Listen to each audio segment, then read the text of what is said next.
For the longest time, Western culture and Eurocentric perspective have dominated the spotlight.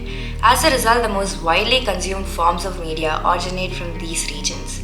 However, over the past decade, this has changed. Eastern media, thanks to anime and K-drama, have risen in popularity and begun to share the spotlight. Despite the initial backlash, Eastern media manages to garner more interest than hate.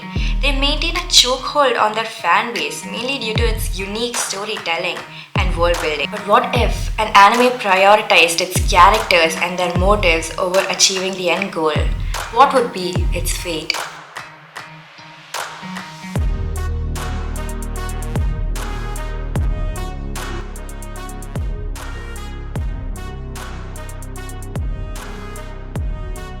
Now let's talk about Fate Zero.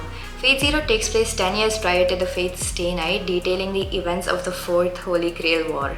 In short, the Holy Grail War is a contest consisting of 7 mages who summon 7 heroic spirits to fight beside them, and the Holy Grail in turn grants the wishes of each of the members of the winning duo. The series introduces a diverse and complex cast of characters, each with their own motivations and beliefs.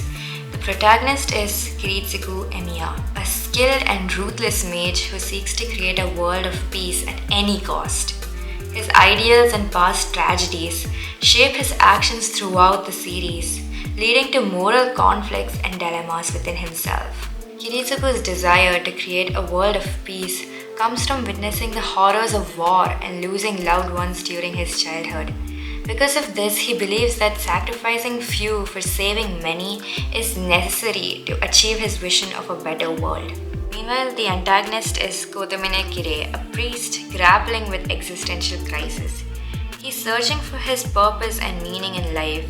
He's burdened by his sense of emptiness and lack of fulfillment. This attributes to his inability to experience joy and find true satisfaction in his duties as a priest. As the series unravels, it becomes apparent that Kire's true nature is twisted and sadistic, deriving pleasure from causing suffering and chaos. I love how, despite on the surface they may seem similar, but their motivations and ideologies create a stark contrast. Kire is a priest who is conventionally the people who preach for peace and love, but Kire's ideology is far from it as he's a man who enjoys suffering. Meanwhile, Kiritsugu is a hitman and a mercenary that makes him ruthless and supposedly evil, but his ideologies reflect the opposite. He believes in the greater good and is willing to make morally questionable decisions in order to achieve his vision of peace. Kiritsugu's actions, although driven by good intentions, often leads to unintended consequences, and this creates an interesting storyline.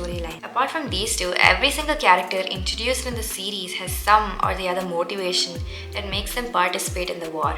Be it good or bad, it gives them depth and makes them valuable in driving the story in the intended direction. Even the fights that take place are so well thought out and calculated. Winning is not only based on the strength of the servant and their master, but also how quick they are to predict the opponent's move and make the appropriate counterattack. Frankly speaking, I have some issues with Fate Zero. First being the writing of Kire. Most characters in Fate are well written.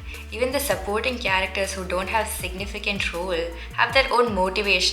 But with Kire, it feels as though the only purpose he serves is to be the bad guy. His intentions feel inauthentic. Since birth, he's incapable of feeling joy, and through the holy war, he finds out that he actually finds joy in suffering. He feels the least human among all the characters in the series, and I assume that was the intention, but I still think that they could have done a better job of explaining this by giving more insight into his past. And my second issue with Fate Zero is that it's so long and drawn out in the first season. It consists of long talks of ideology and slow setting up of the world. Take the first episode itself. The entire first episode consists of 3 random dudes talking about heavy politics of a world we just got introduced to. And for me at least, it's hard to actually focus and care about that. Of course, I think that it's a necessary evil because it sets a pretext to not only the season but also the entire Fate franchise. But I think they could have gone about it in a better way.